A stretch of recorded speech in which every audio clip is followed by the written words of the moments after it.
So I'm here with Asa Santiago, smile for the camera.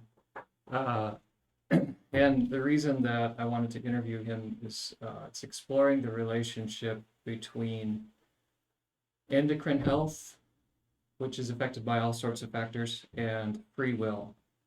So I tend to talk a lot about Protestant theology and how Protestant theology slash Reformed theology slash Lutheranism slash Calvinism slash MacArthurism slash R.C. Sproullism is related to a person's, uh, character, the kind of people that Reformed theology produces, Protestant theology produces, and how to sort of unpack some of these ideas that are probably false and damaging.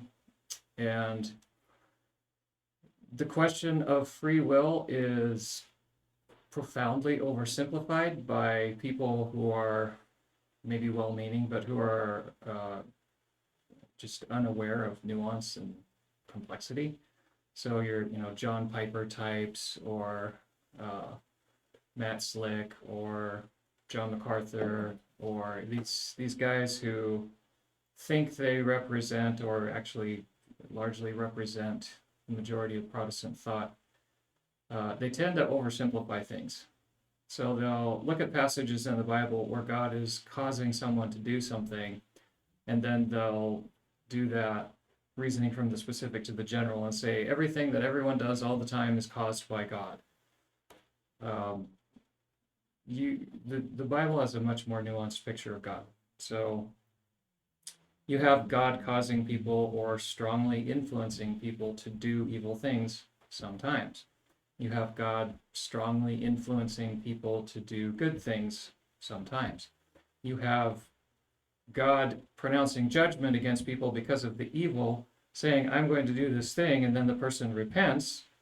And according to the way Scripture tells the story, God is surprised by the person suddenly doing the good thing. And so God changes what he's going to do based on what a person does. You have things like in Jeremiah 17, is it 17? Jeremiah 7, 19, and 35 all talk about the same thing. People offering their children in sacrifice to Molech, burning their children alive. And God saying, I never commanded you to do this. I never spoke it. Did not enter into my heart. It did not enter into my mind. So clearly you've got people doing things totally independent of what God is doing, at least in that case.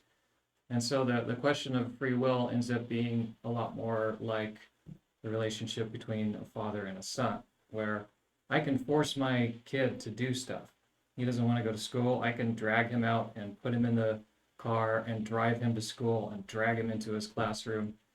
And because I'm bigger than him and stronger than him, I can force him to do that. And in his heart, he's rebelling against me, but I'm overpowering him. And so we have God doing that kind of thing with people. So it's dynamic, it's nuanced. But the reason that I was particularly interested in talking to you is because there's a relationship between diet, endocrine health, and all that sort of stuff, and personal freedom, or like libertarian free will is something that you can have more of or less of. People who are ideologically possessed tend to not have personal volition. They don't have something like libertarian free will. They are more like an NPC. And so I started finding it useful to speak about like an NPC versus spiritually minded, or like having free will freedom spectrum, where there are things that can put you over here on the NPC side, and there are things that can put you over here on the free side. And so there's all sorts of things can cause a person to be a slave or an NPC, where they're not making their own choices. They can be in a toxic relationship where somebody is manipulating them and they're basically just doing everything this other person wants them to do. They can be in some kind of ideological group, like a Calvinist, or an extreme leftist or something like that, where they are possessed by the ideas of the group and they are just an NPC that's carrying out whatever the ideas of the ideological group dictate they should do.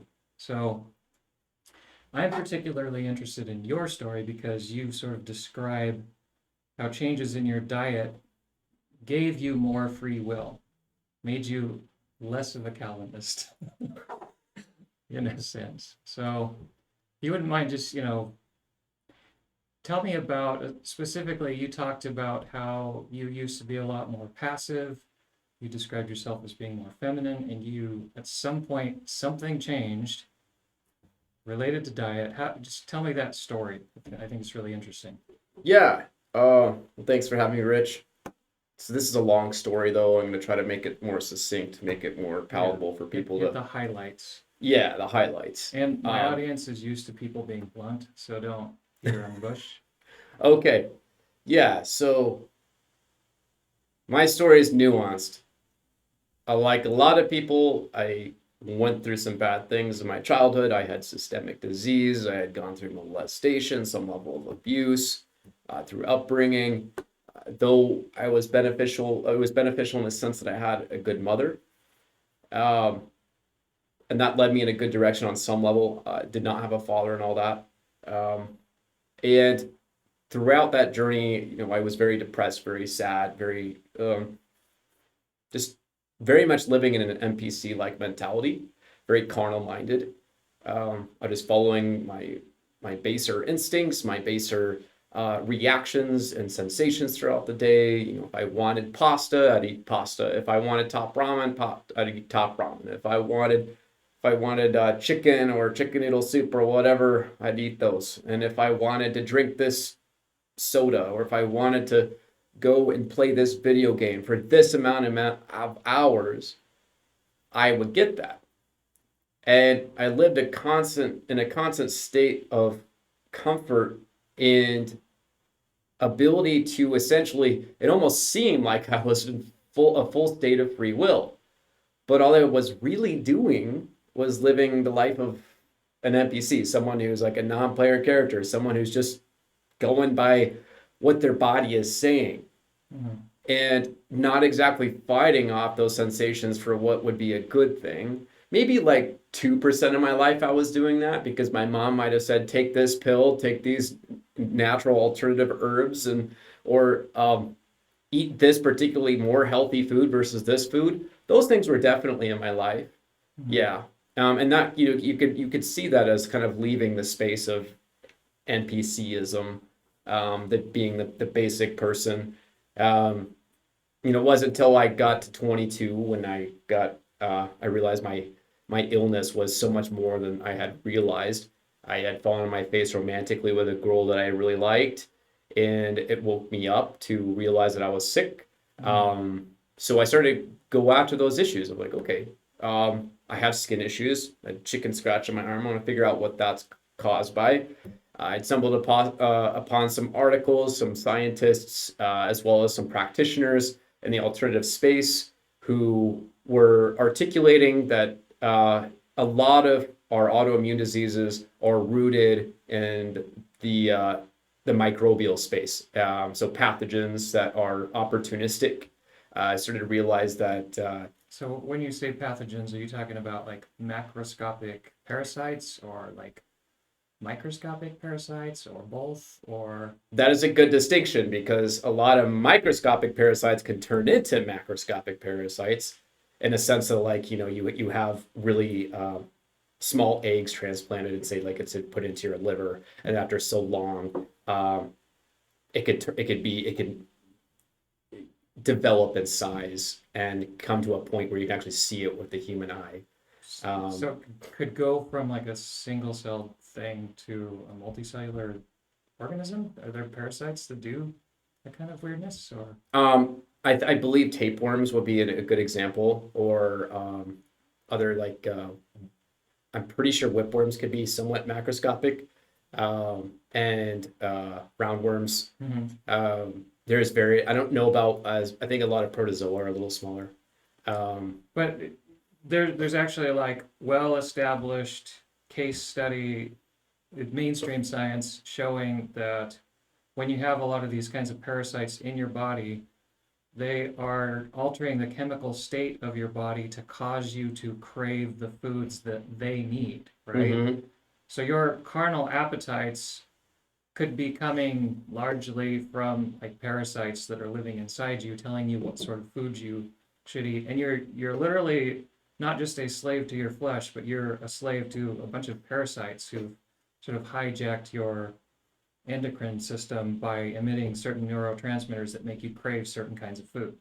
You're literally an NPC who's controlled by parasites, right? In a lot of ways, you can make that argument, yes, but it's hard to, in certain spaces, to say to like a vaccinologist, an endocrinologist, an immunologist, or someone who's focused on virology, to say that, or someone who is a more nutritionally based, or someone who's a normal physician, to argue to them that microbes are one of the most significant reasons for why we want said foods, or why our neurotransmitters are affected by that. Because you could be a neurologist and connect all of those features that are dysfunctional in neurology, with neurotransmitters, back to outside stimulus, like you didn't get enough sunlight, or you didn't engage enough oxytocin in your life, or through like hugging your family members or getting close to people, or you develop these dysfunctions by not getting enough exercise, or maybe you ate the wrong diet. A lot of these people in those spaces will subtract the microbial argument and say that it's going from one step of, say, consuming this food, going through these metabolic systems and making arguments around those dysfunctions. So like plant toxins would be one example in the carnivore space. So they're eating, say, spinach, and spinach is loaded with what's called oxalic acid. Oxalic acid turns into oxalate crystals, either soluble or insoluble. Okay. And so these crystals get lodged within our tissue and disrupt various sequences in the body. It can disrupt our immunity, right? But people like me will start to argue from an alternative space of microbiology and epidemiology that there are some microbes, especially fungi, that create oxalic acid. Yeah. So what seems to be the case, and this is usually the case, the truth is not enough sunlight can disrupt mineral balance and cause neurological issues. Having certain kinds of parasites can disrupt your mineral balance and cause certain kinds of issues. Having mycotoxins, molds, and things like that can cause certain kinds of issues. Having heavy metals in your body can disrupt normal endocrine function and cause certain kinds of issues. Having unhealthy relationships can affect the chemical state of your mind, because just as we interact with people, we go through anxiety, certain chemicals happen. We go through fear, certain chemicals happen. We go through getting hugged, certain chemicals, serotonin is released. We eat certain kinds of food, certain chemicals. All of these things are complex, and all of them affect where you're at on the Calvinist / NPC versus spiritually minded, making your own choices, libertarian free will spectrum. So like you've talked about, you have a practice basically where you consult people on health, and you're addressing all of this. So it's like, well, let's look at your relationships. Let's look at your belief system. Let's look at your diet. Let's look at your exercise. Let's look at your environment. Let's look at, let's look at your stool. Let's look at everything and see like, what are all of the things that are making you more of an NPC and less of a free person? So you, like, what were you like before you maybe started taking charge of your health rather than just being an impulsive person? Yeah, so before, I was very creative, very driven towards pursuits that I was comfortable with. Again, it's something things that were a part of what I believe was my nature, which was driven towards creativity and interpersonal skills. So when I was 18, I realized I was really good with people. My first job, I wouldn't say that I was really good with coworkers. I was really good, though, with customer service, because I knew how to interact with people on a topical basis and getting into deep conversations. I wasn't, though, as great with leveling with people in a lot of ways, and I had to work on that, but it's a whole different story, and I eventually matured. But I was very much, I didn't realize at the time how the effeminate part of me interacted with my whole personality. I thought just that was all one unit. I thought that was just my personality. Because I lived in California, I grew up there. The general consensus is that when you come out of the womb, that's just who you are. There's no questioning what happened while you were in the womb. There's no questioning the quality of the seminal fluid, which is what produces children from men. It's what comes out of a man, and that coming into contact with the female eggs, and then that cultivation period prenatal, which is the process prior to where it's after conception. You have the baby in the womb and everything. So through all of these processes as a system, there's all kinds of possible interferences. A woman could put makeup on full of phthalates, right? It's a xenobiotic. A xenobiotic is something that's a foreign agent to your body, right? These can get into your cells, and not only your cells, but your baby's cells while you're pregnant. And so there are studies stipulating through epidemiology that if you put on that makeup, there is a percentage chance, it's not a large chance, but a small chance that you can, and I don't remember the exact figure, that those phthalates can make it to the baby and get into their cells. And that can move a baby's personality to a point of, like a boy, for instance, their masculinity can be too masculine. They can get too many androgens, or they can become a little more effeminate. They're either not producing enough androgens or producing too many estrogens.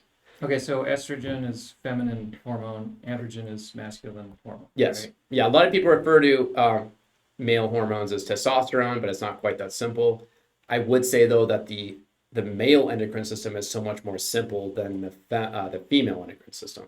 Okay. But for general purposes, androgenic is masculine. Yes. Estrogenic is feminine. Yes. And that's what I mean by it when I say that. So when people go and understand it through that lens, everything changes. And I didn't realize that till way later. I didn't start getting into the endocrinology part until I was at least 26.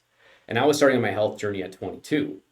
I was, though, getting past all my clinical depression and my chronic anxiety by busting up all the biofilms in my gut made by fungus, which I realized going back to where we first started, that my skin issues were caused by that. Mm-hmm. And so I also laid in a bunch of probiotics that were beneficial for me, which boosted my immunity. So I wasn't getting sick around 4 or so times a year. I was not getting sick anymore. My immune system became so much better. My personality just was so much more enjoyable to people. I was still fairly effeminate, though. But I didn't realize still at that time what being effeminate was as a guy. Just like I said, I thought I was all within the same circle of like, this is my personality. But I kept diving into the concept, like astrology, those 16 personalities tests and all that, the Myers-Briggs stuff, right? I'm trying to figure out like why, at understanding me as a system, like is there a science to understanding why I'm so much more animated, more personable, more agreeable, more attuned to my emotions than a lot of other guys out there, while also subtracting my ability to be capable in some blue-collar areas. And I didn't realize a lot of that just had to do with my own endocrine system, which is our hormones, and a lot of it had to do with my lifestyle as well. So yes, people can get lost in that particular sphere. And so with me, that's how I was. I was very effeminate, and that was my whole paradigm. I was pursuant of comfortable things. And I was also pursuant of very creative, broad things. And I had a much greater capacity to do creative projects and be interpersonal and talk to people all day long. I could have been a therapist full-time or more than full-time, and it wouldn't be exhausting at all. I could deal with people's emotions all day long. Now, and this is a later part in the story, now that I'm more masculine, I don't have the same capacity. I've subtracted that. It'd probably be about like 4 hours of handling people's personal issues and being more empathetic. But it's changed that out for being a lot more decisive, having a lot more drive. My words are more impactful. They're not fluffy and they're not sugar-coated. Yeah. And I'm just a lot more direct, for sure. And during this summer, you were out helping me on my property. I have a large property, and there's a bunch of old barbed wire fences. And I think you were on like the day 3 of a dry fast. maybe day 2 of a dry fast. So no food, no water. It was about, 90 degrees outside. You're out there with no shirt, like yanking fence posts out of the ground. Not really sweating because you probably can't sweat after a couple of days with no food or water, but I just don't sweat in general most of like the there time. never once did I think, wow, this is a really effeminate guy, you know? This dude out there who's just like torturing himself and yanking fence posts out of the ground. You're like, what's next, dude? You know? And to think of you as a person who is like chronic anxiety, chronic depression, super effeminate, really agreeable, very animated, like that's just maybe your evil twin, or like you in some kind of bizarro world. It'd be like Bizarro Asa or something like that. So, but it was a lot of things, right? It began with like a conscious choice to do something other than what you were just naturally inclined to do, right? You started making conscious decisions related to what you were eating at first, right? Conscious Hmm. decisions about like maybe trying some supplements, and there was sort of a shift from being just completely carnally minded to taking some control of what you were doing and thinking about the long-term consequences. And I want to explore that more because that's a thing that people don't understand. Clearly, they don't understand it because you've got whole religious systems arguing that all of our sin is by divine decree, or that we are our will is in bondage, or that we are totally depraved and have no capacity to do good. And for some people, I think that's probably true. So it doesn't surprise me at all to hear people arguing that because of our sin nature, we're always going to sin. But they're probably completely in that NPC space where they don't have control over their life, and they don't have any sense that anyone else could either because they've never experienced it. So, but for someone like yourself, the idea that you're entirely controlled by external forces, well, it's not like that anymore for you. And for people who are, they are trapped in a theological system that argues they will always be a slave to sin because we're sinners by nature, and like it's Adam's fault because we inherited the sin nature from Adam. And this, the idea that everything that we do is like God causing it, and that no one could ever do any good unless God like regenerates them first and enables them to do good. And that doesn't seem, well, that's clearly not the biblical picture, but I think it's just these people are observing their own slavery and projecting it onto everyone else, assuming that that's what everybody is, and that's normal. So I'm really interested in steps that you can take to cure Calvinism, or to cure like slavery to the lusts of the flesh, or slavery to sin, if you're in that space of just being a completely impulsive person. Hmm. Yeah, so I'm really big on first steps. That a lot of coaches are that way. There's a guy here locally in Idaho, Craig Blanchett. He's really focused on these kinds of things, and he's all about motivation and how you can get yourself to do these things. And that's pretty big because I have a lot of experience with people getting to places with health and the steps that are usually taken. It's only very mature, very disciplined people who come to me ready to go to do my usual program for health. But people who need to take steps to get to that place are typically not my client base because I'm a lot harder. I'm the cold turkey guy. I'm the guy who's telling you this is the best plan of action to get things done in 30 to 90 days. And this is what we need to do that. And it requires a good amount of discipline. Mm-hmm. So a lot of people, the majority of people, have to do the work to get themselves to be disciplined enough to make big changes.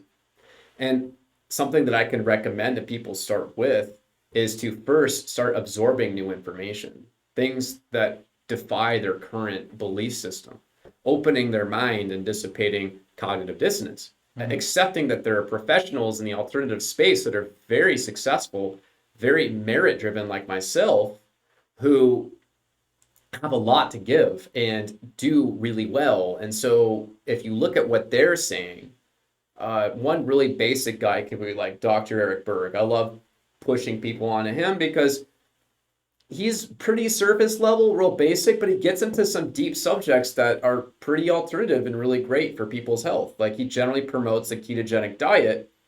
And, for me, I'm always believing, in the dietary space that people should be operating off of our more original blueprint, something based on what people would be eating if they were in the wild. If they were just literally put out there and they had to survive, this is what you have as an option. And literally every geographical place on the planet is pretty much hyper carnivore. It's where it's 70% meat in the diet and the rest is forage. And so I generally try to stay within that space of reduce carbohydrates. This is really important. So that's where I started. I reduced carbohydrates in my diet. I removed added sugars. I started putting in probiotics, and then I used cleansers that get rid of fungus and parasites all in one go. And I was a little more risky about it. I did more than what the average Joe would. I would go over the suggested use, but it was very successful for me because I ended up killing a whole bunch of stuff. Just what came out of me is really TMI. It was macroscopic what came out of me. It's something that you could see very clearly, like, whoa. And I usually have to tell clients when they're looking at what comes out of them, it's not always going to be macroscopic. You're killing microbes. It's not to guarantee that you're going to see what's happening. Yeah. But if you're really lucky, you might be able to see something you can actually see, like big things of biofilm. That's a big deal. So, that's the most important step is first getting knowledge, starting to reduce carbohydrate intake because that's the most important. Like working with a carb threshold, like being ketogenic is a big step. You could start with like 100 to 150 grams of carbs in a day and tracking that. Knowing how many, one thing too is to know how many carbs are in each food item that you're eating. Well, maybe a first step is conscious eating rather than impulsive eating. Yeah. Conscious behavior rather than subconscious behavior or impulsive behavior. That's sort of waking up and asking yourself, what are the things in me that are compelling me to do the things that I'm doing? Should I be listening to those things? For someone who is totally ideologically possessed, like you said, being open to the possibility that everything that you're convinced of could just be completely wrong.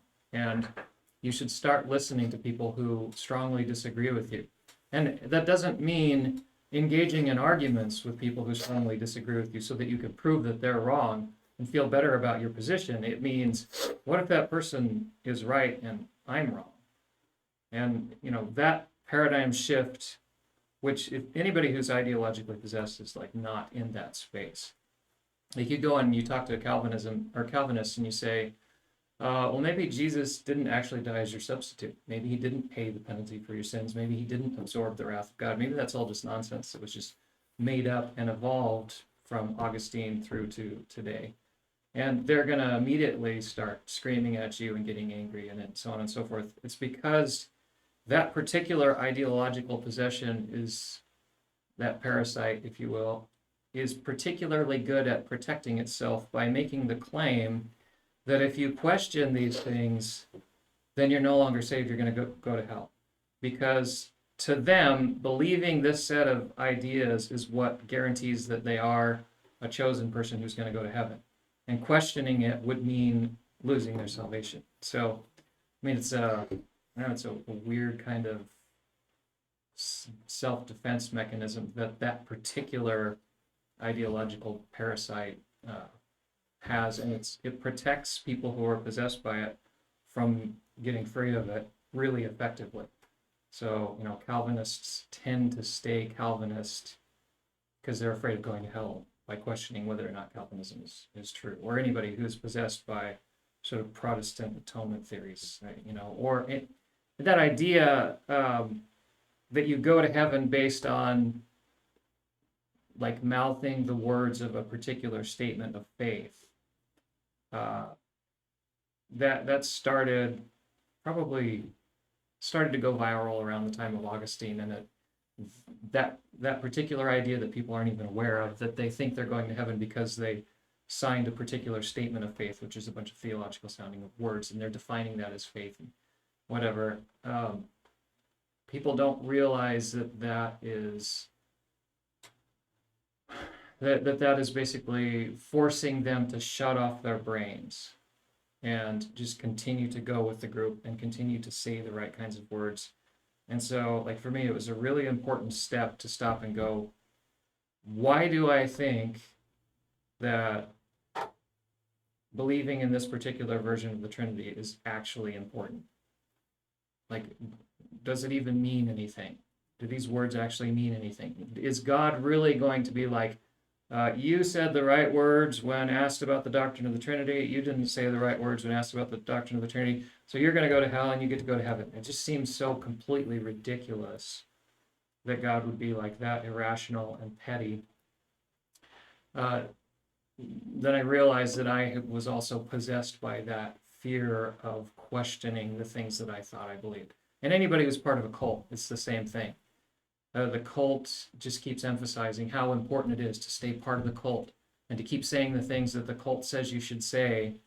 And every cult thinks that everything else is a cult and they're the ones that are right because they have the right set of ideas. And so, breaking somebody free, getting them to the point of maybe I'm part of a cult. Maybe Calvinism is like a whole bunch of nonsense. Maybe it's like a mind virus. It's some kind of a parasite. And, I'm belaboring this because I want people to be able to break free. So, really interested in whatever this thing is that causes a person to wake up. So, cold plunging is an example of my body does not want me to jump into that freezing cold water and stay there for 10 minutes. And since my body is like screaming at me, don't do that, and I know it's not actually going to injure me to do that, by going against everything that's in me instinctively and jumping into that cold water and staying there, there's this sort of waking up where you're wrestling with the flesh. People who become incredibly physically fit, well, they don't do it by doing what they feel like. They do it by doing the opposite of what they feel like. So, like, I used to do like really long cross-country races, mountain bikes and stuff. And to get into shape for that, I would ride to the top of the ski resort from down in the valley. So it's like 16 miles of climbing to, you gain about 5,000 feet. And after riding for like an hour and a half, where you're just grinding up a hill for like an hour and a half, it's not just that your muscles are tired, your bones and your joints start to ache. You're just like, you definitely want to stop. But if you want to get stronger, when your body says stop, you say, screw you, body, and you keep going. And, you gain physical fitness that way. Same thing with fasting.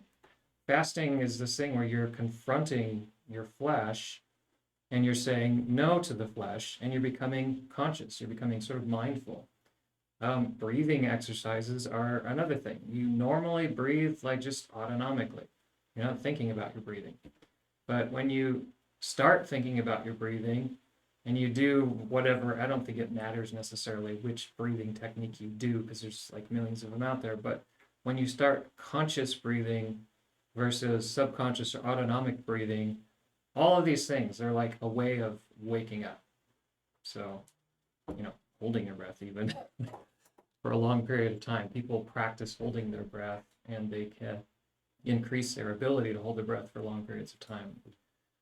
So I don't know. Maybe you can just comment on all of these things and how they relate, because they all, in my mind, they relate to going from carnally minded NPC to spiritually minded libertarian free will. Mm-hmm. I think a lot of it is boiled down in neurotransmitters. If you're thinking of it as the most functioning aspect of, if you think of it as a system. Okay. So that's something that operates within the endocrine system. And the endocrine system are hormones, right? So neurotransmitters are seen as hormones. Neurotransmitters are the most common are serotonin, dopamine, oxytocin, and endorphins. So these guys all, in a lot of ways, are who we are day to day. If I were to get into a more alternative one, like acetylcholine, this is something that I really did a lot of research on to help people accept more truths through something like you would call deliverance. Okay. A big part of what got me to that place was my observation of all the anecdotes. There was hundreds of, thousands of them, all these great anecdotes surrounding people going on a carnivorous diet. So a lot of people, when they think about the carnivore diet, like, oh, well, you're just subtracting all the toxic foods, right? And so then you're all of a sudden feeling better. It's like why people, when they go vegan, they feel better too, because they're removing all the toxic foods.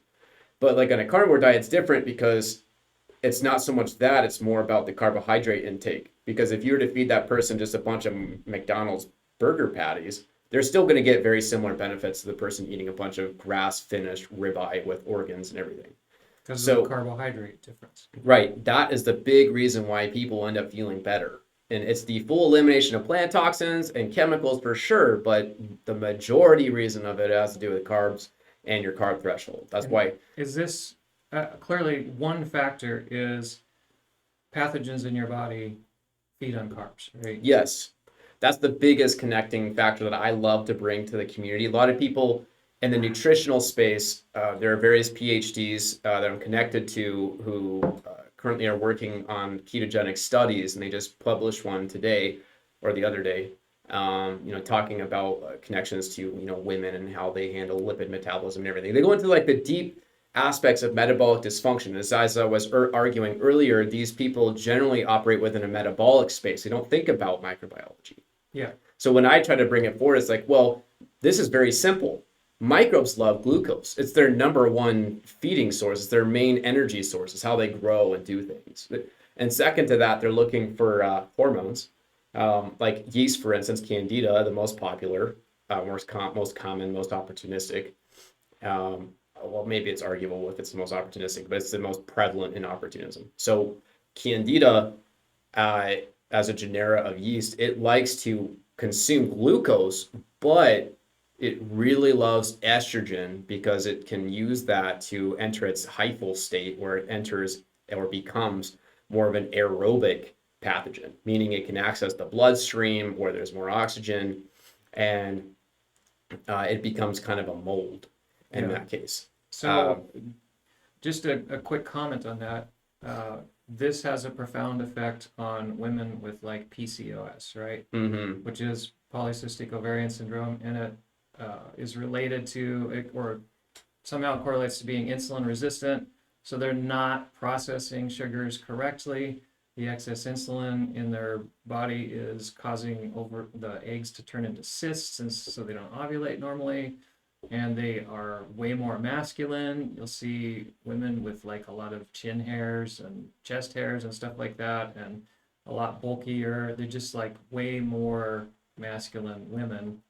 And this is a whole lot of things that are going on that sort of adds up to their estrogen is completely out of balance because the yeasts in their body are feeding on all the carbs, and it's this cycle, right? Well, I mean, there's more going on than that. There is more going on, but technically you could connect yeast back to the PCOS. You could connect it back to endometriosis.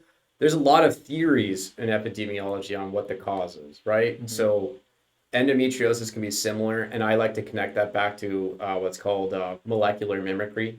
So both molds and yeast can do this, but yeast are way more prolific. That's pretty much like they're mimicking our tissue through and through. But anecdotally, when you consult, or when clients consult you, like say a woman who has a lot of these symptoms, all these masculine traits are kind of a regular part of their life, and you deal with them spiritually, you deal with them in terms of polarity, you deal with them in terms of diet, these women like physiologically change. You were telling me about a couple who they started taking you seriously and addressing all of these things, diet and minerals and like behavior and beliefs and how they interacted, and she got pregnant, and they couldn't conceive prior to going through these changes, right? Mm-hmm.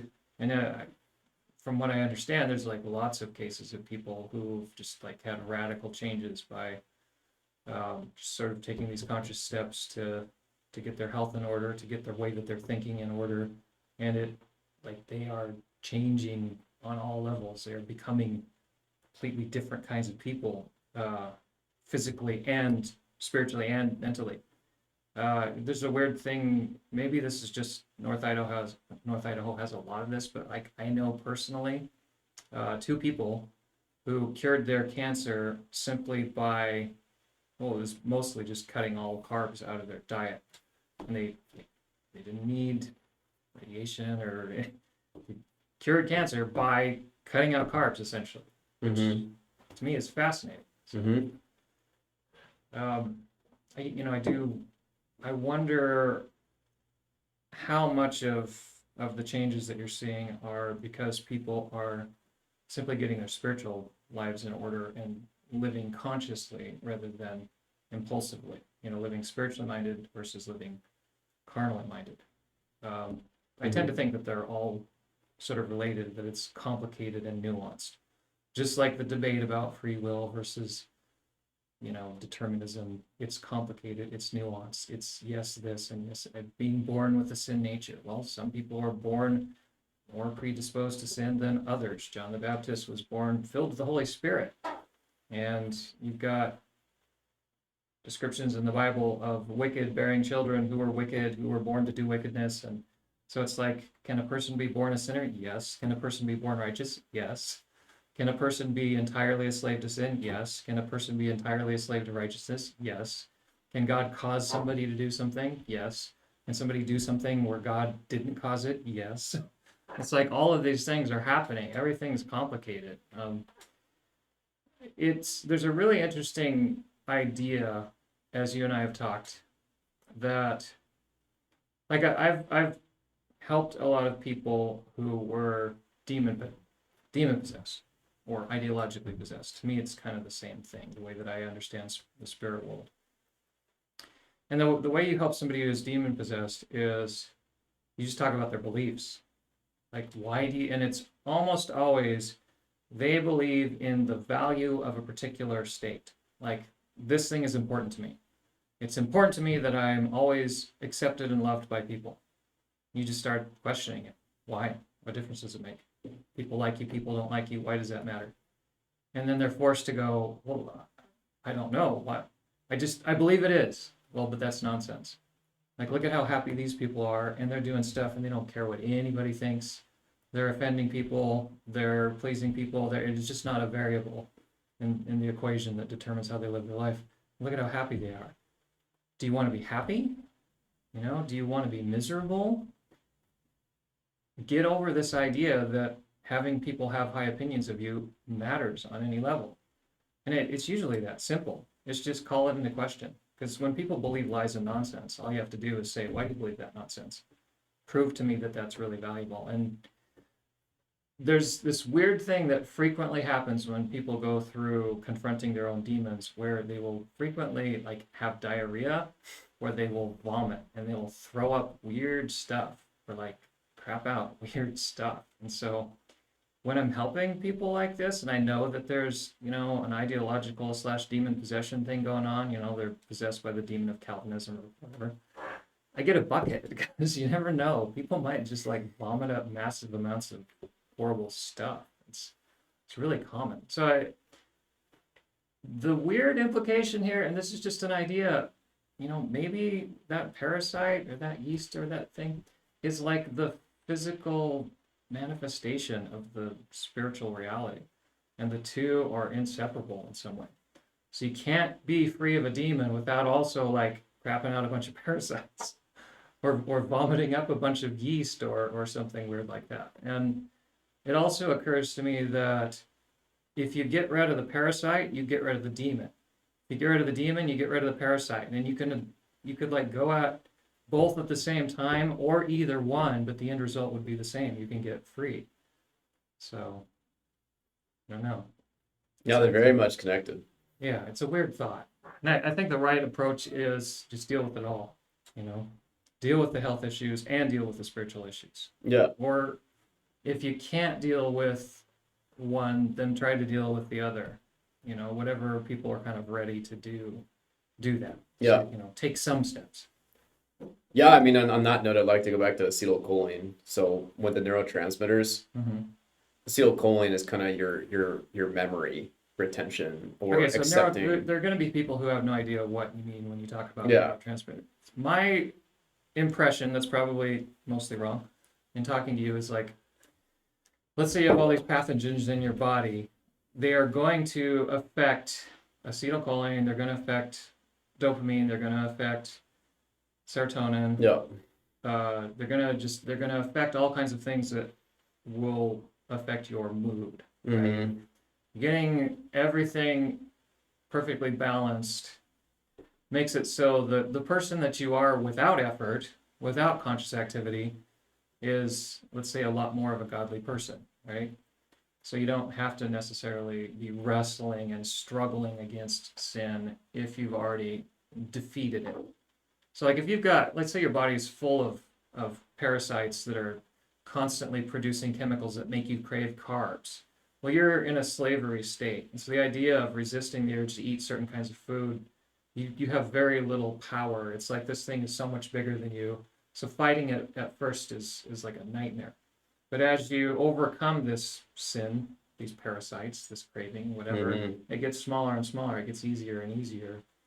And ideally, you can get to a state where you don't have to be in a constant struggle against the lusts of the flesh because you've already killed it. The flesh is dead. Those microbes are dead. Those demons are dead. Those ideological possessions that are like, you have to do this or else, you have to do this, or you're just like, whatever, you know, it's no longer a thing for you. I don't quite understand the relationship between like this whole I'm doing things consciously, conscious activity, I'm not a slave to sin anymore, versus you've conquered all of those things, and so sort of your natural state now is more godly, you know? Because it seems like there would be sort of a shift where you would suddenly become, I'm now just, you know, autonomically doing everything. It's just that now it's godly because I have a different autonomic system or something like that. And it seems like there's a danger there of just switching to being a different kind of impulsive person who's an NPC. You know what I mean? Mm-hmm. Yeah, I mean that's that whole direction. I mean, it's everything is governed by a lot of, you know, you might think that your flesh is your flesh, but it's really a lot of it those microbes that are influencing our nervous system. And yes, you could see them as demons on a spiritual level. I do very much subscribe to that notion. I can say from experience, I've seen people just accept truth and resolve the microbe issue. I've seen people resolve the microbe issue and then take on new truth. And that's a big reason why I get into the concept of that neurotransmitter acetylcholine, because that allows you to take in new truths. Because when you amp your serotonin, which is in your gut, that affects your acetylcholine. That allows you to accept new truth. It's the cure for, I'm scared to say the word cure, but it resolves cognitive dissonance. Cognitive dissonance isn't a pathology, though. Maybe it is. But cognitive dissonance is why someone, you're referencing Calvinist, won't be able to take on new information and new ideologies, new beliefs. You need to deconstruct that. And by deconstructing that, you also resolve depression and anxiety. Why? Because serotonin is the resolution to that. And to resolve the serotonin issue, you have to have optimal gut functioning, which means having a good diet and reducing carbohydrates by suppressing those microbes we're talking about now. So at the root of it, all of it boils down to the fact that those microbes are offloading metabolites that destroy something like serotonin. And that disrupts the cycle because you need serotonin to regulate acetylcholine. Okay, so you got all these little microscopic parasites and they're pooping out stuff that affects your mood. Yes. That's the simple aspect of it. And by taking measures that are also very simple to reduce diet or get rid of pathogens or promote a healthier gut microbiome, you can shift your mentality, shift your neurotransmitter activity, accept new truths, and therefore be more susceptible to bringing in more truth, to essentially slay the demons. Yeah. Deliverance. So the next time we do like a debate with a Calvinist, the ground rules are before we have our conversation, we're going to go on a 3-week cleanse, total carnivore, right? And then you show up to the meeting and the person's like, I don't know what I was thinking, dude. Like, Calvinism, what the heck? Diet cures Calvinism, right? I mean, technically it could work for most of them, but there's the problem though. If they're in a third world country and they're full of parasites that love protein and fats, and those metabolites from those parasites cause the same problem, then it's not about reducing carbohydrates anymore. It's about just getting rid of the parasites, and that's a completely different, nuanced take on it. So you can't just broad spectrum say, "Hey, let's reduce carbohydrates." It's all about removing the pathogen. So, Yeah. but in most cases, for most people, it can be about reducing and removing glucose and carbohydrates.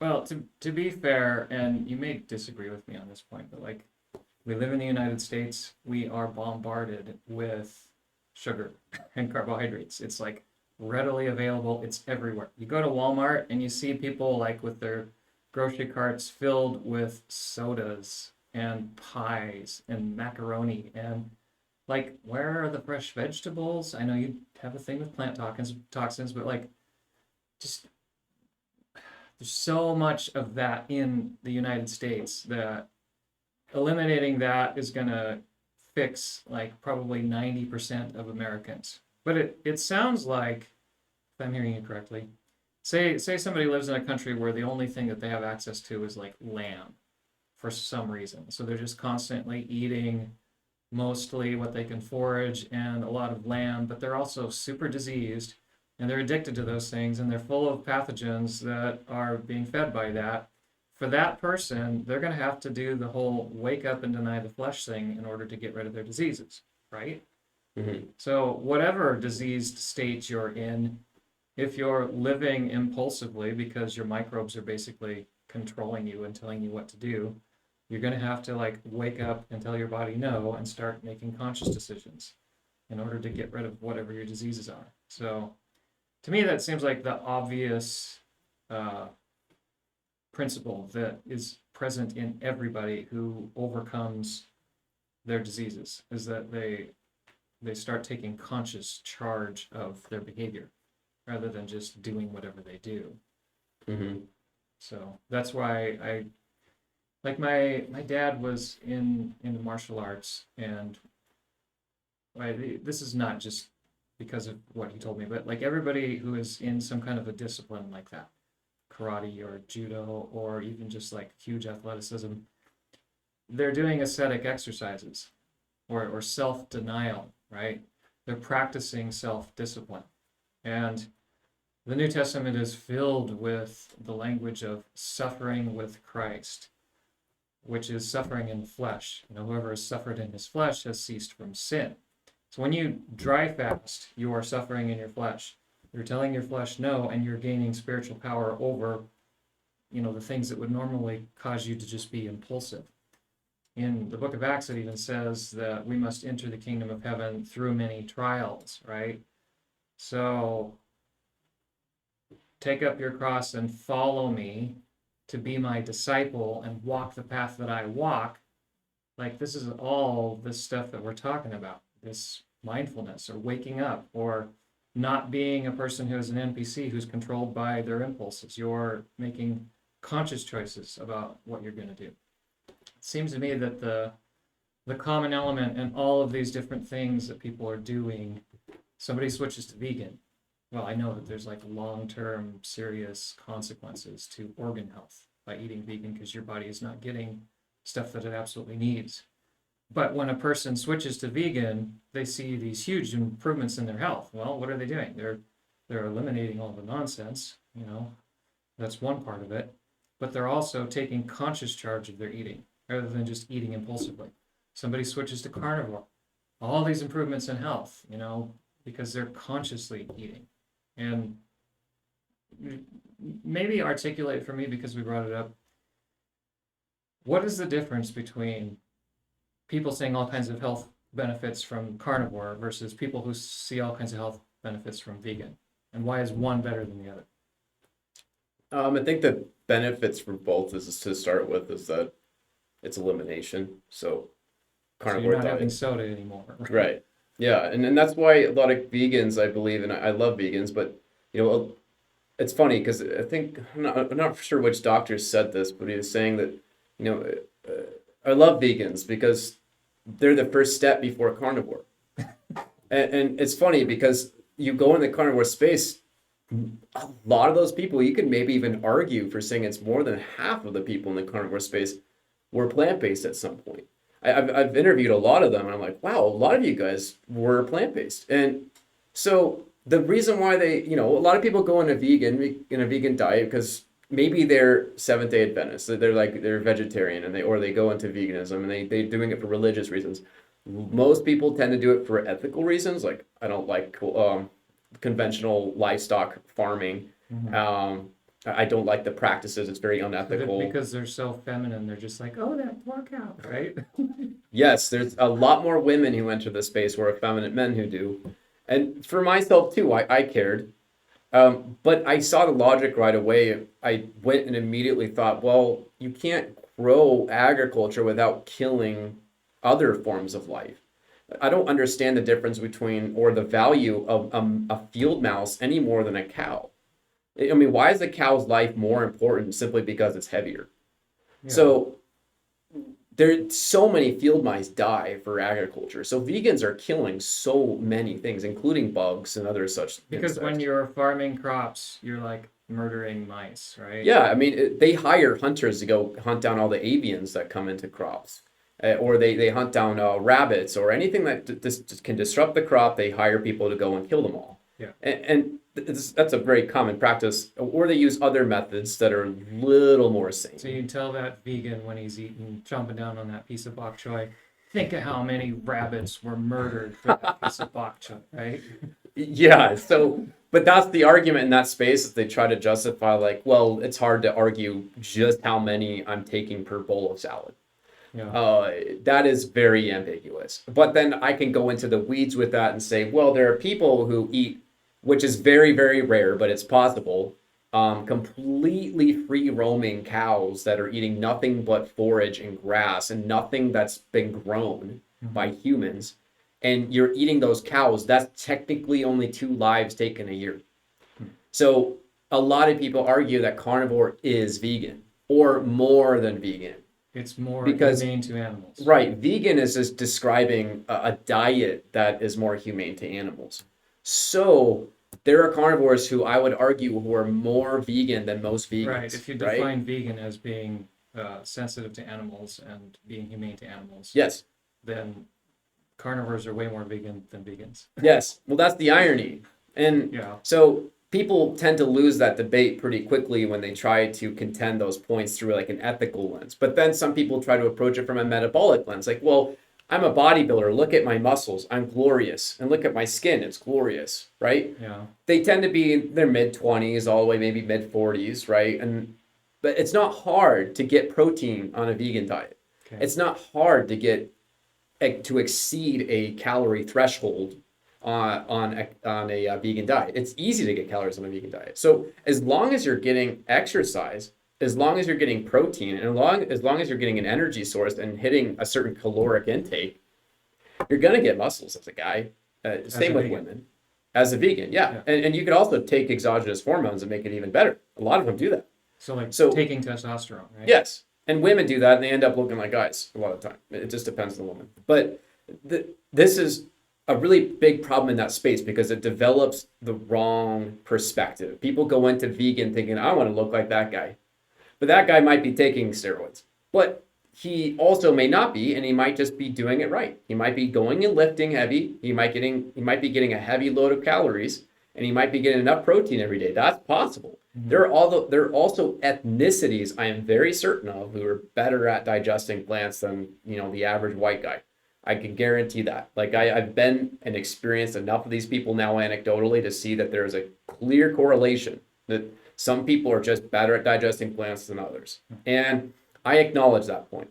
But I will say though that even in that space, people who are ethnically better at it still end up with neurological deficits. They have a hard time with their neurotransmitter functioning. And so if you were to engage them in a very intense, very truth-based conversation that is very uncomfortable, they may not be able to handle it and they fold very quickly.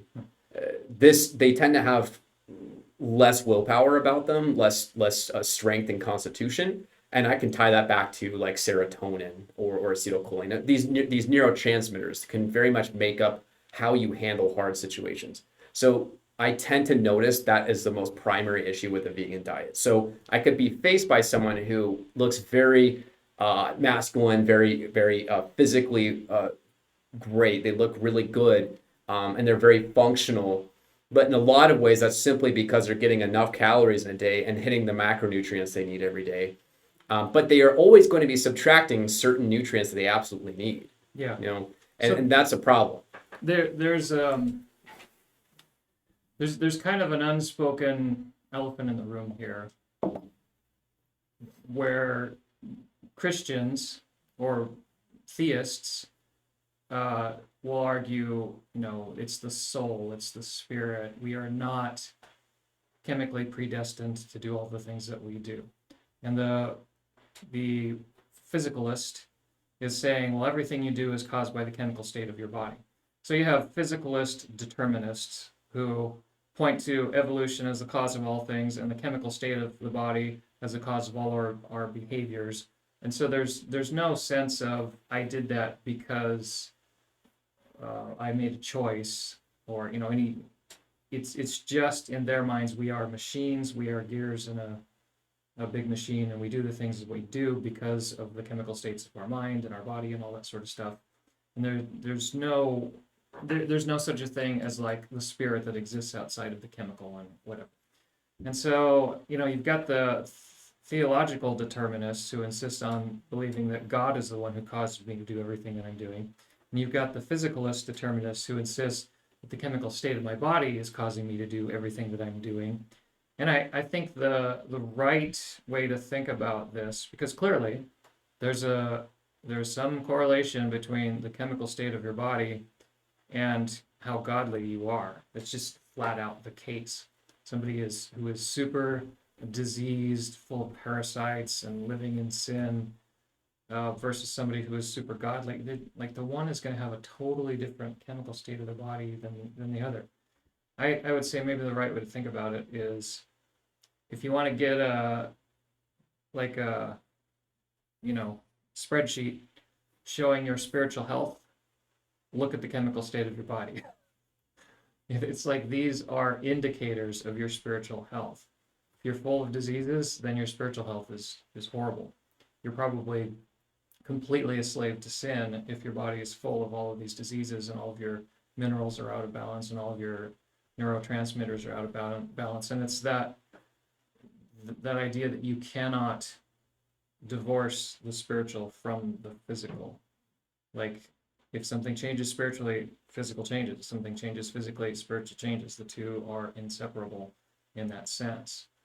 And your choice is, it seems to me, is like a third thing that exists outside of that, where you can recognize, like, I am strongly compelled to do something that I am reasoning I shouldn't do, and it's very difficult for me to overpower this urge,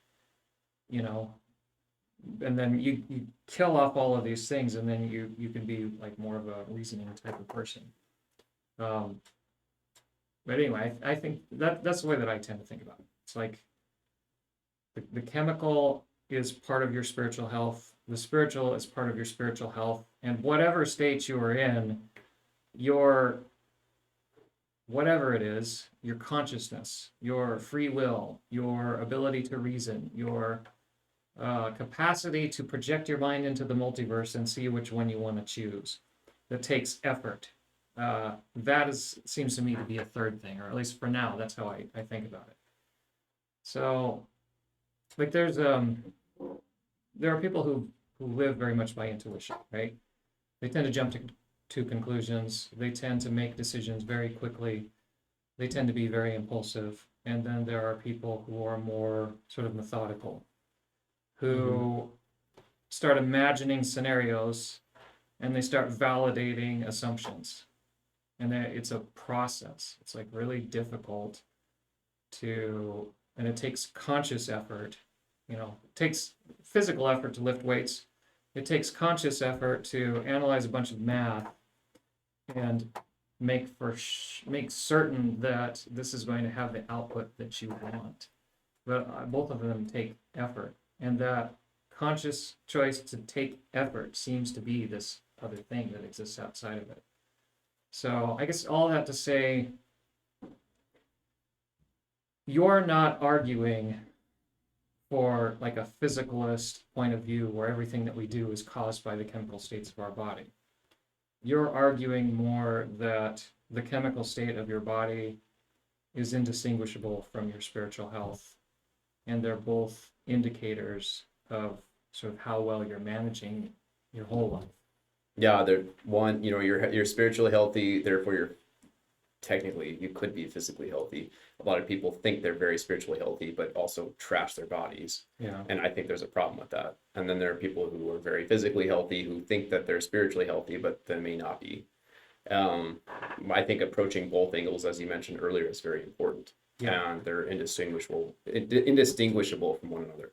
There are a lot of endocrinologists who have PhDs in endocrinology who are way more well studied than me. And I don't know that we went into context of like my background, but I'm unschooled. I just study everything myself, right? Mhm. So I get into a lot of sciences, and I'm very much ADD, and I get really obsessive, and I learn about things very quickly. So when it comes to the endocrinology side of things, a lot of those guys argue there is no free will, because if you look at the endocrine system, you can see and understand why everyone does everything, and why they may think that they're being in a state of free will when they actually aren't, because neurotransmitters, the sex hormones, the catecholamines, they are your signaling aspects of your body that make up everything that you do in a day. And it's the reason why you want to do this podcast today, or why I might want to do it. It's the reason why something might make me angry if I saw something like someone barge in the door and disrupt the podcast. That's another thing that might be acetylcholine, right? There are always some kind of hormonal responses to every single stimulus in the world today when humans have any kind of interaction with it, or any kind of animal. Anything that lives in the world has some kind of hormonal reaction to it. I guess it depends. I guess some animals don't have it, but that's not my field. But I will say that generally, those endocrinologists are making the argument that because they can chart out where every single hormone is going and what it does, technically there is no free will.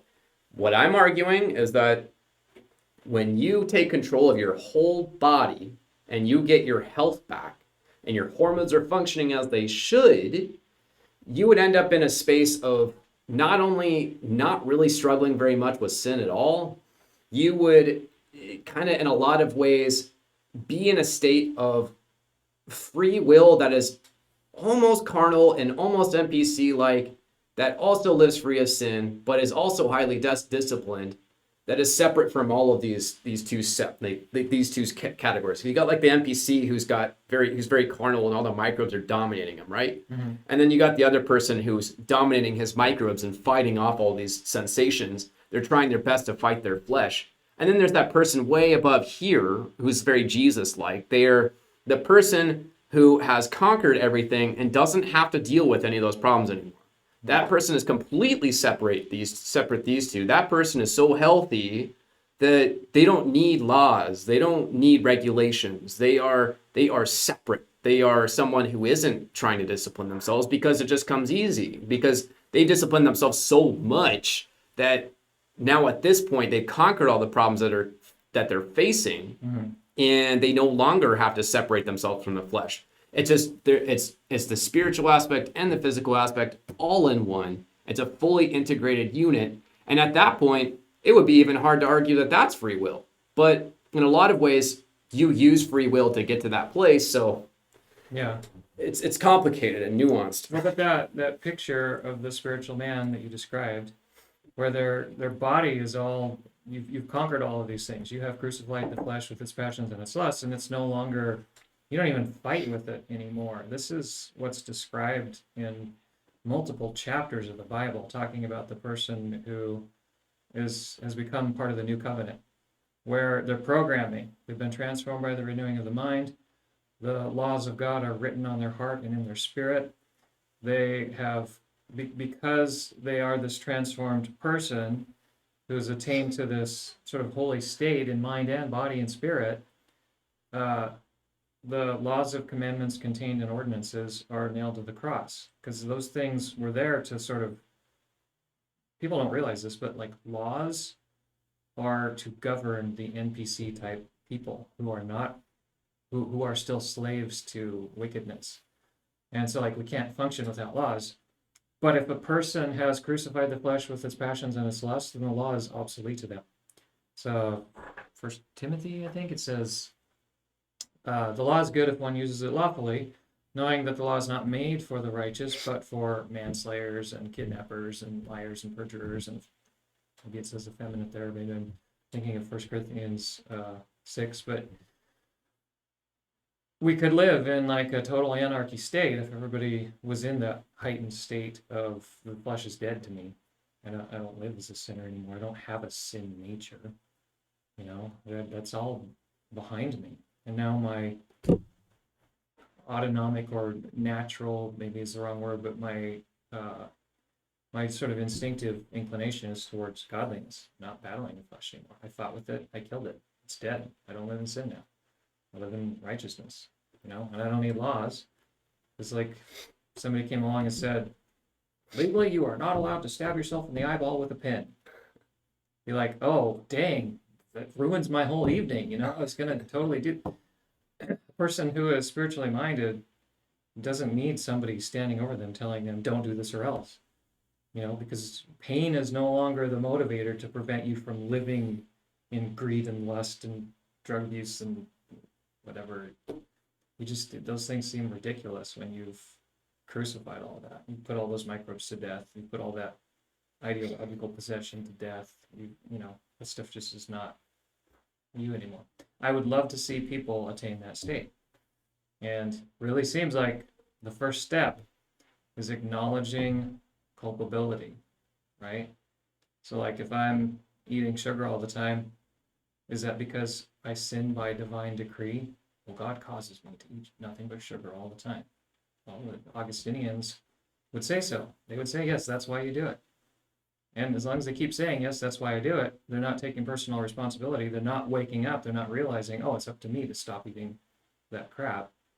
And they're just going to continue as a slave to sin until they perish. Or they find some theological system that says, well, as long as you say these magic words, then you'll go to heaven when you die.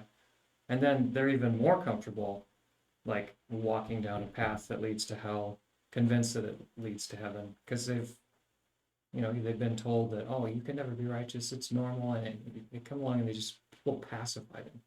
This is part of the reason I hate Calvinism, is because it does that to people. It takes any chance that that person might have had of overcoming the flesh and walking the path of Christ and says, no, Jesus walked that path so you don't have to. And you don't need to. And you can't. So just be what you are. And as long as you are part of this ideological group, then you go to heaven when you die. So just sort of live until you die and go to heaven. Like I can't imagine like a worse thing for anybody than to just be completely stripped of any sense that it's possible or necessary to crucify the flesh. Mm-hmm. Yeah. Yeah, those things are really important. Seems like one other thing that it's complicated and nuanced, like everything. But, you know, at some point in my life, I became convinced that being super athletic was super important. Had to do with my circle of friends, had to do with things that I got attention for doing. I don't know, just various things in my life put a spirit in me that said being super physically fit and being super like having crazy aptitude for doing crazy stuff on a bicycle is really important. I could ride wheelies backwards. I could ride wheelies backwards on the front wheel, propelling myself with my foot kicking the tire. I could like swing and just like spin round and round and round and do like infinite 360s in a backwards wheelie. I could stand on the handlebars and the seat with no hands and just ride along for indefinite periods. I like riding unicycle. Unicycle is easy, you know. All that stuff, just something, for some reason, I suddenly felt like this is super important and I poured all kinds of energy into it. Now, if I were to go and unpack that, like why I came to believe that all of this stuff is important, riding 80 miles a day off road is super important to be able to do, you know. it was partly I wanted attention from girls. It was partly I liked the fact that I could do that and other people couldn't. It made me feel superior to them. It was partly something sort of hard to express. It was just something fun about being that good on a bicycle to where I could like just stop on the front wheel and hop around and go up a picnic table or whatever. There's a certain sense of, just feeling good about myself that I had this level of aptitude for doing these kinds of things. But whenever somebody decides they're gonna like fix their physical health, it's kind of like, and this is what I actually like see happening. It's weird, but I see this happen. Some spirits flying around sees an opening and just like lodges in that person, and then they're like, "Oh my gosh, I've totally got to get good at riding a bike," and then they just start doing it. And whatever that thing is, it might be an argument that like getting attention from people and being praised by people is super important. And I think in my case, that's what it was. In my case, and this was largely the influence of my family or whatever, but the spirit behind why I got so good at riding a bike and why I got so fit was basically seeking the praise of man. I wanted people to be like impressed with my awesomeness. I had no other higher goal in my life than that moment of like standing there when everybody's like, "Oh man, that guy's so good on a bike." It was like, yeah, that was the reason, which is a dumb reason for doing anything. But that was like what started it, and that's what motivated me to go down this path. Something to just be careful not neglect is that I would say there is an infinite number of possible spirits, some of them just desperately wicked, that might enter a person and compel them to start getting their health in order. A person could be like, well, if I'm gonna, become the next Genghis Khan and, repopulate the earth with my seed, I guess I better get my physical health in order. If I'm gonna successfully carry out mass genocide, I guess I better get my physical health in order. So maybe it'd be good to just kind of nip that idea. What is the right motivation to start getting your to be putting the flesh to death, getting control of your physical health, getting control of your spiritual health, and what are some of the common wrong motivations that might sort of hijack the process and doom it to failure even before it starts? You know what I mean? Yeah. Well, I think I should start this off with kind of like more my belief patterns and religion and everything, because they were formed by my health. Okay. So that's pretty important for people to understand. Further down that story we started with, when I was about 28, late into the age of 28, I did a dry fast. So dry fasting is very biblical. So I had been doing dry fasting for a couple of years prior to that, but this one was different. Yeah. Isn't it also like proven, well established, that dry fasting causes your body to produce stem cells? Yes. Okay.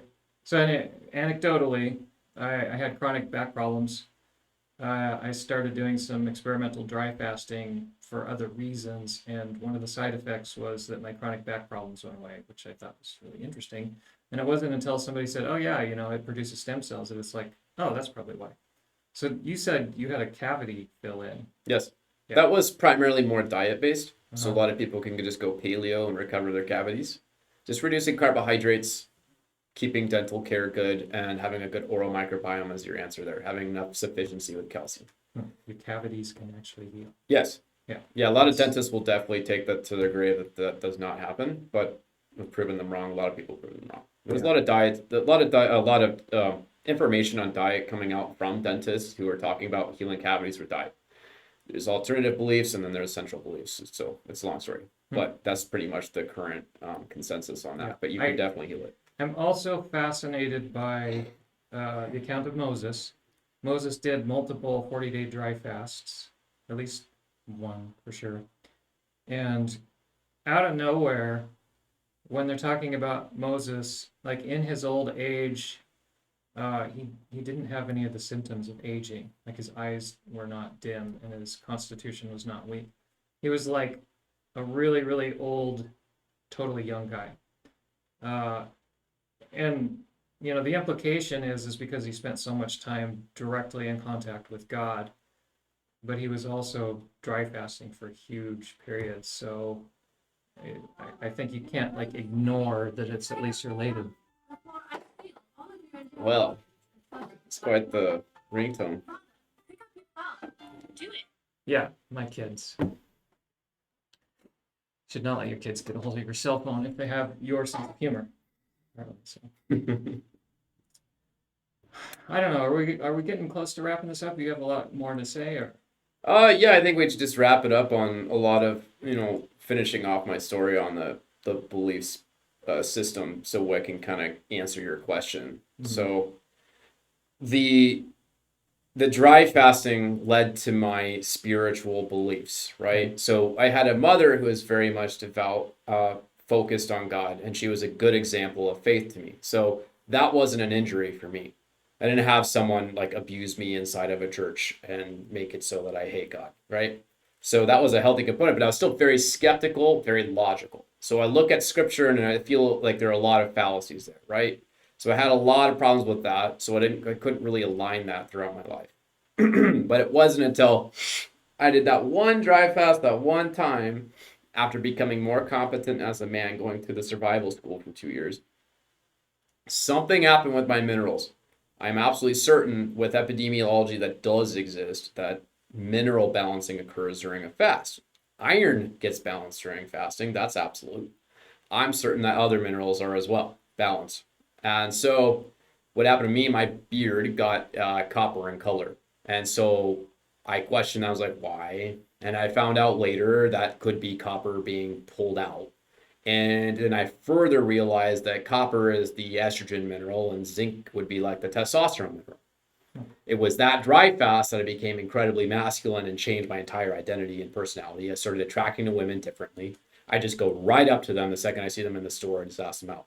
Before I would try to calculate it, think about things that I could say, things that are more interpersonal, funny, anything that's entertaining, things that would like work, I would think would work, right? I didn't strategize. I didn't realize how ridiculous that was. But women love instinct. Women love immediacy. And that worked. Feminine women do. Yes, feminine women. Yes. There's a different argument altogether for if you're approaching a woman who's intermasculine. That's different.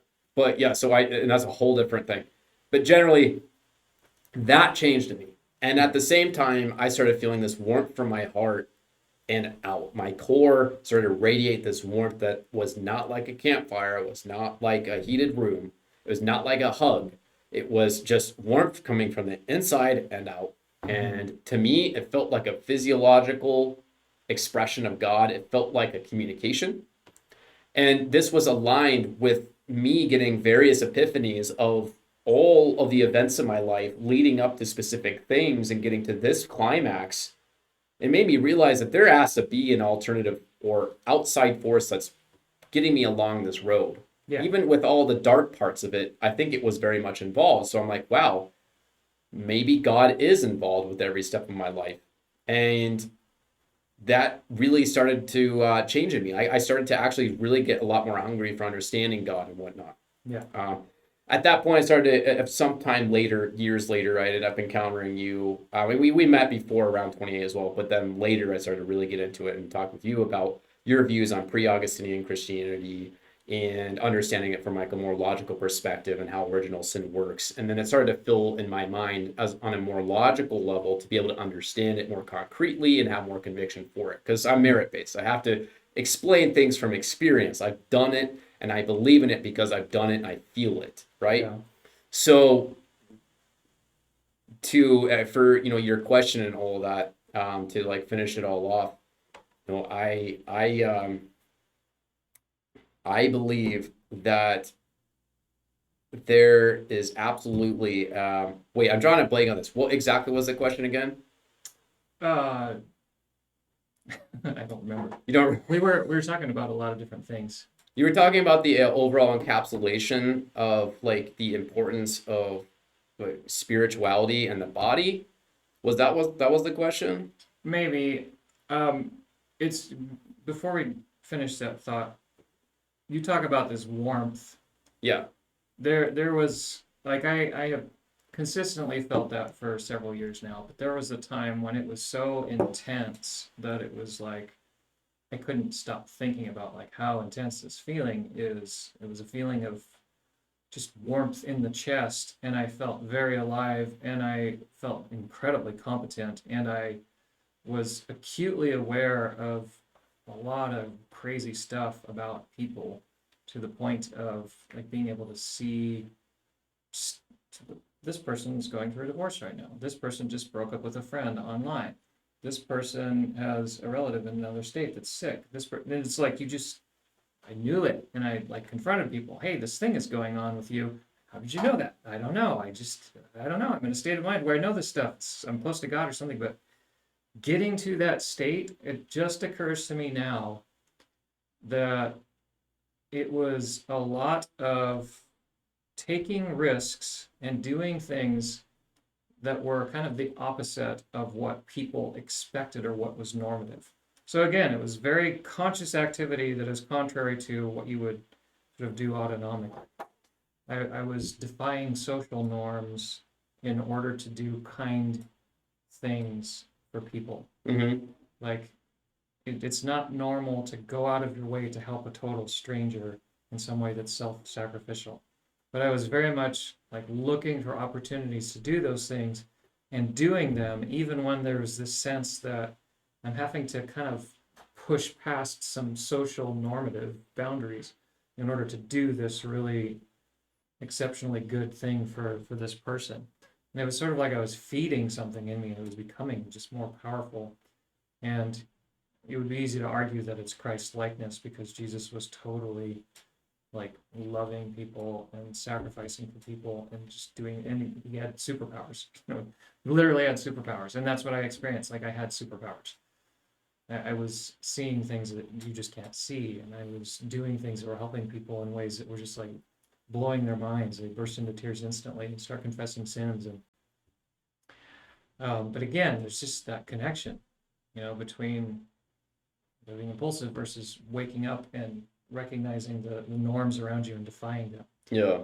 And along those lines, I've been watching a lot of, social media type news. Russell Brand, Joe Rogan, Lex Friedman, these podcasts where people talk about mainstream narrative versus alternative narrative. And all of these guys have this idea of waking up in common. Do your own thinking. Don't listen to what you're told. These people want to tyrannize you. They want to control you. They want you to live in fear, and it's because they themselves are in fear, and they're being controlled by fear, and they're trying to control you with fear. And you know that there are places that are really, really left-leaning where they want the government to do everything, and they're afraid of responsibility. And I think it's interesting that anybody could do this. You can identify a really strong correlation between like leftist politics and the level of like disease and parasites in a person. Yeah. Because when they're in that state of being like completely diseased, they can't think straight, they can't manage themselves, and so they're looking for someone to manage them. Mm-hmm. They're afraid of freedom, they're afraid of responsibility, they're wanting to foist decision making on somebody else. They're wanting to be a sheep rather than being conscientious. Yeah, there was a population study that was done on that, or like they were measuring their parasite load and versus their their voting patterns, and they had found that the people who had a higher parasite load had preferred totalitarian government. Yeah. Versus not. So churches are always different, but it is very common for a church leadership structure to want to keep people in an NPC state so that the church can continue to function as a kind of an organism where it is parasitizing you, it is exploiting you for your tithing and for the size of the church and for the prestige of look at how big my church is, and for your service and your volunteering to the church, to keep the church going.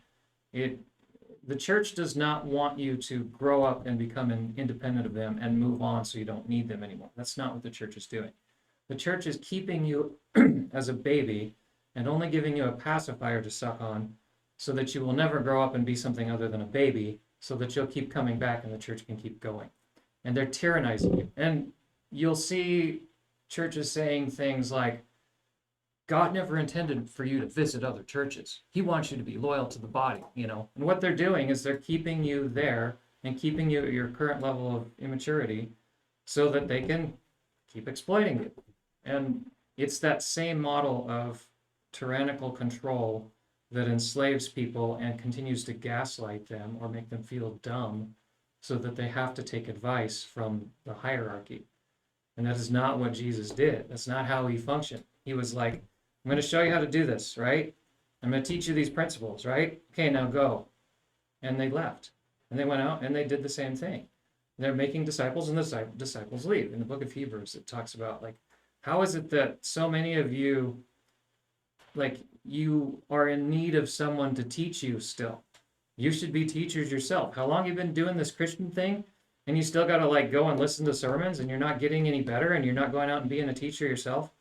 It's like the church model is part of this problem of tyrannizing people through fear and keeping them in an NPC state. And I think it may just be logically, if a church is an institution, you know, it's a building with leaders, then it's going to be doing that. And so people who are going to grow up and, like, be true disciples of Christ and become and get to that state of, I am no longer a slave to sin, no longer even struggling with sin. I'm living a godly life and I have superpowers. They got to mature past going to church every Sunday, you know, and they got to be connected to the body in a way that is biblical, where they recognize their spiritual gifts, they recognize their contribution, they're partnered with people who have different kinds of spiritual gifts, and they're functioning as a community, and they're not under the control of some hierarchical church that's keeping them as a baby. So, like, there's a right way to do church, but it's not this tyrannized hierarchy NPC thing that is happening at every building where people are attending. So Yeah. No, that's it's reality. yeah, so if we could get, like, communion to be full carnivore. Yeah, I mean that, in the topic of communion, that's hard to do. Maybe you're actually literally eating flesh. Oh yeah, That would be awkward. you mean, like, okay, and let's just, Oh, yep. All right. Well, I think that's that. I mean, besides the point that I completely forgot. oh yeah, it had something to do with probably the whole chemical are we chemically deterministic, or are we these three parts, you know? Oh yeah. I think we briefly went over that already in a sense of, like, when I was talking about the three separations. Yeah. You got the carnal, the people fighting carnal, and the people who are above the carnal fight. Yeah, well, we can watch this on, you know, and go and post comments, and you can answer the question in the comments. Yeah. People tend to interact in the comments. A lot Oh, they on these do? videos. Yeah, I get. Oh, great. Sometimes I'll get like 300 comments on a video. 300. Wow. Which is a lot for me with my little, you know, 1,000 views and 300 comments. Is pretty weird. Yeah. Well, we'll see how that goes. Yep. Cool. All right. Well, that's it, right? Yeah. Don't be a Calvinist. And if you are one, you probably have parasites. And you should Wow. probably fix your diet, and that'll fix Calvinism. Wow. With that.